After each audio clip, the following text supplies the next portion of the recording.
Hi hello എല്ലാവർക്കും നെഹ വ്ളോഗ്സിൻ്റെ പുതിയൊരു വീഡിയോയിലേക്ക് സ്വാഗതം. ഇന്നത്തെ റെസിപ്പി മല്ലിയില രസമാണ്. അപ്പോൾ വീഡിയോയിലേക്ക് പോയാലോ?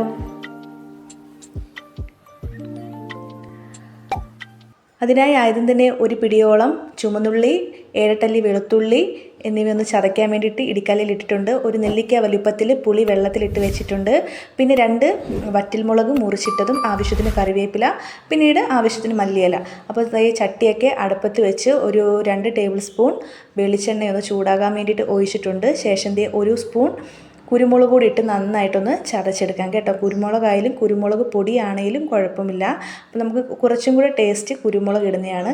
അപ്പോൾ എണ്ണയൊക്കെ ചൂടായി വന്നപ്പോൾ 1 സ്പൂണോളം കടുകൊന്ന് പൊട്ടിച്ചെടുക്കാം കേട്ടോ.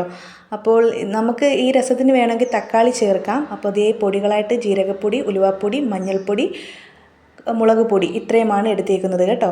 ഇവിടെ ഞാൻ മല്ലിപ്പൊടിയും ഇഞ്ചിയും ഈ രസത്തിന് ഉപയോഗിക്കുന്നില്ല, തക്കാളിയും ചേർക്കുന്നില്ല കേട്ടോ. അപ്പോൾ ഇതേ കടുകൊക്കെ പൊട്ടിയതിന് ശേഷം ആദ്യം വറ്റൽമുളക് മുറിച്ചിട്ടത് അങ്ങോട്ട് ചേർത്ത് കൊടുത്തതിന് ശേഷം വെളുത്തുള്ളിയും ചുവന്നുള്ളിയും കുരുമുളക് കൂടെ ചതച്ചത് നമുക്ക് അതിലേക്ക് ഇട്ടൊന്ന് വഴറ്റിയെടുക്കാം. ആവശ്യത്തിന് ഇതേ കറിവേപ്പില ഇട്ട് കൊടുക്കുന്നുണ്ട്. കറിവേപ്പില പിന്നീട് ഞാനൊന്ന് എടുത്തിട്ട് മുറിച്ചിട്ട് ചെറുതാക്കിയിട്ട് കൊടുത്തിട്ടുണ്ടായിരുന്നു കേട്ടോ. ഇത് വളരെ ടേസ്റ്റാണ്, വളരെ ഈസിയാണ് ഈ രസം തയ്യാറാക്കാൻ വേണ്ടിയിട്ട്. പിന്നീട് നമുക്കിതിലേക്ക് രസത്തിന് ആവശ്യമായിട്ടുള്ള ഉപ്പ് ചേർത്ത് കൊടുക്കാം. ഞാനിപ്പോൾ ഇവിടെ ഒരു ടേബിൾ സ്പൂൺ ഉപ്പാണ് ഇട്ട് കൊടുക്കുന്നത്. പിന്നീട് നമുക്ക് ലാസ്റ്റ് ഉപ്പിൻ്റെ കുറവുണ്ടെങ്കിൽ ഉപ്പ് ചേർത്ത് കൊടുക്കാം. അപ്പോൾ നോക്കിയിട്ടിടുക. അപ്പോൾ എല്ലാം കൂടെ നന്നായിട്ടൊന്ന് വഴറ്റിയെടുക്കാം കേട്ടോ. ഭയങ്കര ടേസ്റ്റാണ്. അപ്പോൾ കളറൊക്കെ ഒന്ന് മാറി തുടങ്ങിയിട്ടുണ്ട്. ഇനി പൊടികളൊക്കെ ചേർക്കാൻ പോവുകയാണ്. 1/4 ടീസ്പൂണോളം ജീരകപ്പൊടി, ഉലുവാപ്പൊടി, മഞ്ഞൾപ്പൊടി, പിന്നീട് നമ്മളിതിലേക്ക് ചേർത്ത് കൊടുക്കുന്നത് നമ്മുടെ മുളക് പൊടിയാണ്. അപ്പോൾ ജസ്റ്റ് ഒന്ന് എല്ലാം കൂടെ ഒന്നും കൂടെ ഒന്ന് ഇളക്കിയതിന് ശേഷം 1 ടേബിൾ സ്പൂൺ മുളക് പൊടി, കാശ്മീരി മുളക് പൊടിയാണ് ഇട്ട് കൊടുക്കുന്നത്. പിന്നീട് NSൻ്റെ കായപ്പൊടിയാണ് ഇവിടെ ചേർത്ത് കൊടുക്കുന്നത്. അത് ആവശ്യാനുസരണം. ഞാനിപ്പോൾ ഒരു 1/2 സ്പൂണോളം ഇവിടെ ചേർത്ത് കൊടുക്കുന്നുണ്ട്. പിന്നീട് നമ്മൾ നേരത്തെ വെള്ളത്തിലിട്ട് വെച്ച പുളി ഒന്നും കൂടെ ഒന്ന് കൈവച്ചിട്ട് ഉടച്ച് ആ പുളിവെള്ളവും കൂടെ ഒഴിച്ച്, അപ്പോൾ ഏകദേശം നമ്മുടെ രസത്തിൻ്റെ എല്ലാം റെഡി ആയിട്ടുണ്ട്. അപ്പോൾ ഇന്ന് തിളയ്ക്കാൻ വേണ്ടിയിട്ട് തുടങ്ങിയിട്ടുണ്ട് കേട്ടോ.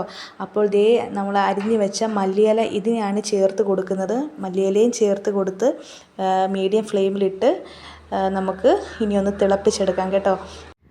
അങ്ങനെ ഞാൻ എൻ്റെ വീട്ടിൽ തയ്യാറാക്കുന്ന രീതിയാണ് നിങ്ങളുമായിട്ട് ഷെയർ ചെയ്തത്. അപ്പോൾ എല്ലാവർക്കും ഇഷ്ടമായാൽ വീട്ടിലൊന്ന് ട്രൈ ചെയ്ത് നോക്കണം. അപ്പോൾ ലാസ്റ്റ് ഒന്ന് പറ്റി വന്നപ്പം ഒരു സ്പൂണോളം വെളിച്ചെണ്ണയും ഒഴിച്ചു കൊടുത്ത്, പിന്നീട് നമ്മൾ ഇതിലേക്ക് അരിഞ്ഞു വെച്ച കുറച്ച് മല്ലിയിലയും കൂടെ ബാലൻസ് ഉണ്ടായിരുന്നു. ആ മല്ലിയിലയും കറിവേപ്പിലയും കൂടെ ഇട്ട് കഴിഞ്ഞാൽ കുറച്ച് സമയം അടച്ചു വെച്ച് കഴിഞ്ഞാൽ നമ്മുടെ സ്വാദിഷ്ടകരമായ നമ്മുടെ മല്ലിയില രസം ഇവിടെ റെഡിയായിട്ടുണ്ട്. അപ്പോൾ എല്ലാ മുത്തുമണികൾക്കും ഇഷ്ടമായി എന്ന് വിശ്വസിക്കുന്നു. ഇഷ്ടമായാൽ എല്ലാ രീതിയിലും ഒന്ന് സപ്പോർട്ട് ചെയ്യണം. ഞങ്ങളുടെ ചാനൽ നെഹ വ്ളോഗ്സ് ആദ്യമായി കാണുന്നവരുണ്ടെങ്കിൽ ഞങ്ങളുടെ ചാനലൊന്ന് സബ്സ്ക്രൈബ് ചെയ്ത് കൂടെയുള്ള ബെല്ലൈക്കൺ, ഓൾ എന്ന ബെല്ലൈക്കൺ പ്രസ് ചെയ്യാൻ മറക്കരുത്. അപ്പം ലൈക്ക് ചെയ്യണം, ഷെയർ ചെയ്യണം, കമൻറ്റ് ചെയ്യണം. അപ്പോൾ അങ്ങനെ എല്ലാ രീതിയിലും ഒന്ന് സപ്പോർട്ട് ചെയ്യണം. കാണുമ്പോൾ തന്നെ അറിയത്തില്ലേ എന്തുമാത്രം ടേസ്റ്റാണെന്ന് ഈ രസം. അപ്പോൾ എല്ലാവരും വീട്ടിൽ ട്രൈ ചെയ്ത് നോക്കണം കേട്ടോ.